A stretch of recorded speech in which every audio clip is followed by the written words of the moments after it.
નમસ્કાર દર્શક મિત્રો, હું છું રૂપલ વણીચિયા. સંપૂર્ણ ન્યૂઝમાં આપનું સ્વાગત છે.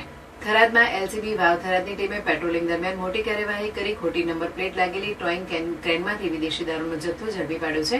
પોલીસે કુલ ₹16.86 લાખનો મુદ્દામાલ જપ્ત કરી 2 આરોપી વિરુદ્ધ ગુનો નોંધવાની કાર્યવાહી હાથ ધરી છે. મળતી માહિતી મુજબ એલસીબીની ટીમે મેઘપુરા ગામની સીમમાંથી પેટ્રોલિંગમાં હતી ત્યારે રાજસ્થાન તરફથી ગુજરાતમાં પ્રવેશી રહેલી એક ટોઈંગ ક્રેન શંકાસ્પદ જણાતા તેને રોકી તપાસ હાથ ધરવામાં આવી હતી. પોલીસે ક્રેનના ચાલક નવીન સુભાષ રઘુવીર રહેઠાણ હરિયાણાની પૂછપરછ કરતા તેણે શરૂઆતમાં ગેરમાર્ગે દોરવાનો પ્રયાસ કર્યો હતો. જોકે કડક પૂછપરછ દરમિયાન તેમણે ક્રેનમાં બનાવેલા ચોરખાનામાંથી વિદેશી દારૂ છુપાવ્યો હોવાની કબૂલાત કરી હતી. ત્યારબાદ વાહનને થરાદ પોલીસ સ્ટેશન ખાતે લાવી પંચોની હાજરીમાં તપાસ કરવામાં આવી હતી. તપાસ દરમિયાન ક્રેનના ગુપ્ત ચોરખાનામાંથી ખાખી બોક્સ તથા છૂટક બોટલો મળી આવી હતી.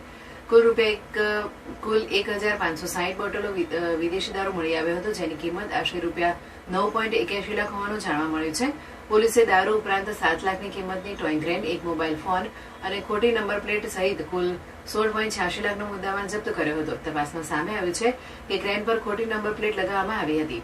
પ્રાથમિક તપાસમાં હરિયાણાના અજય પહેલવાન નામના વ્યક્તિએ આ દારૂ અમદાવાદ પહોંચાડવા માટે ક્રેન આપી હોવાનું સામે આવ્યું હતું.